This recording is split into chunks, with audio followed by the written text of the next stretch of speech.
Good evening. I'm Stephen Maher, and it's a pleasure and an honor for me to be here in this beautiful theater talking to a room full of people who feel passionately enough about their country that you're here instead of staking out a table someplace where you can watch the ball game. So thank you all.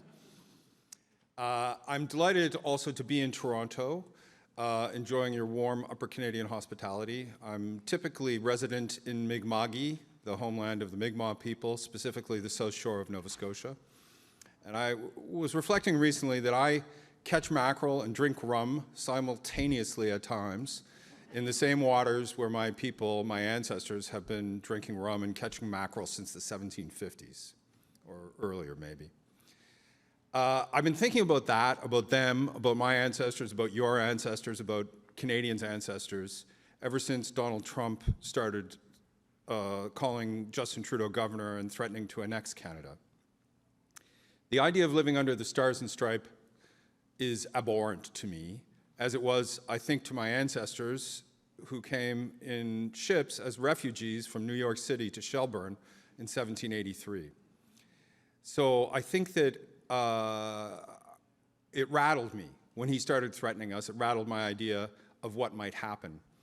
I worked for 15 years as a journalist in the press gallery in Ottawa, and one of the things that I learned doing that work is that the best way to think about what might happen next is to consider what happened in the past in similar circumstances.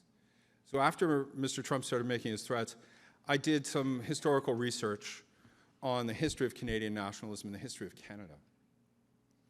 People sometimes complain that Canadian nationalism consists of nothing more than a kind of reflexive anti-Americanism, which I don't think is accurate.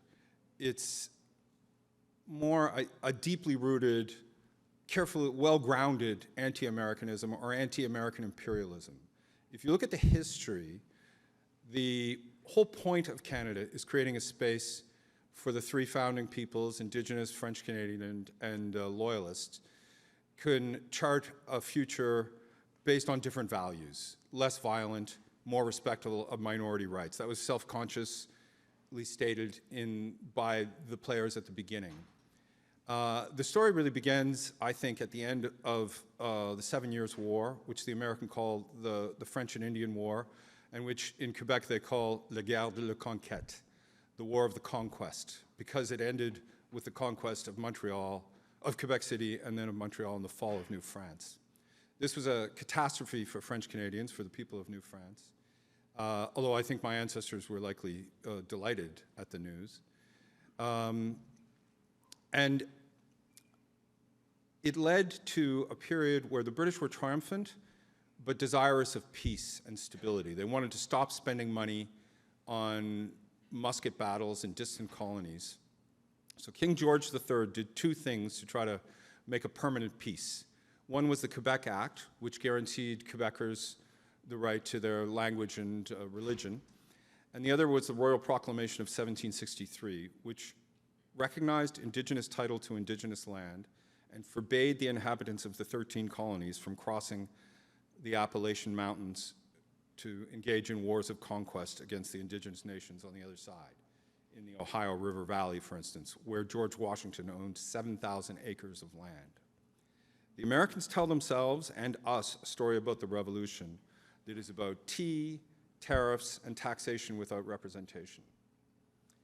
I have come to believe, from my study of history, that the desire to carry out wars of conquest against the indigenous nations was more important than any of those things and the stated reasons in their historical propaganda. I was confirmed in that belief last week when I listened to an interview with the American documentarian Ken Burns, in which he said he believed that was the primary motivating factor for the American Revolution.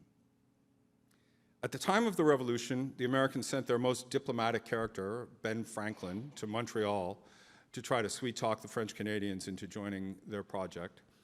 The French Canadians did not trust the Americans. The Indigenous Canadians had very good reason to distrust the Americans, and the Loyalists were in the process of being driven out and, in some cases, tarred and feathered. So you have an alliance at the beginning of Canada of three peoples who wanted to live in a different way, with peace, order, and good government, accommodation, respect for minority rights. And they fought together successfully to repel American aggression during the American Revolution and during the War of 1812. When the Americans concluded the War of 1812, they finally began their westward expansion, which is a tale of great suffering for many people. The Trail of Tears, the Battle of Wounded Knee. Whereas on the north side of the medicine line, we were following a policy of accommodation and treaty making. This is not the night to talk about the many failures in our observing the treaties, but I think it's telling that the most important opponents to Alberta separatism now are Blackfoot and Cree in Alberta, who, in spite of all of the failings of Confederation, know that they don't want to be under the Stars and Stripes. So throughout Canadian history, in all the elections to come, Canadians have repeatedly voted for Canadian sovereignty and to resist American aggression. I think the election of 1891, when Sir John A. beat Wilfrid Laurier, is the best example in a way.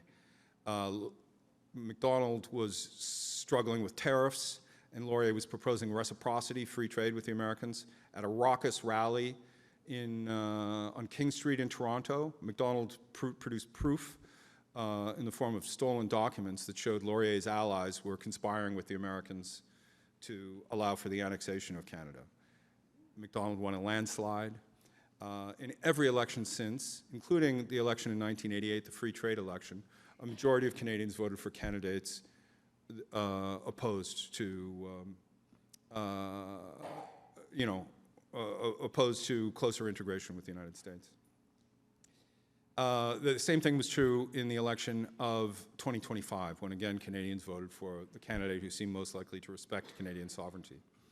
During that election, I went to Montreal and to Alberta to talk to separatists in both those places to sort of find the weak points in the Federation.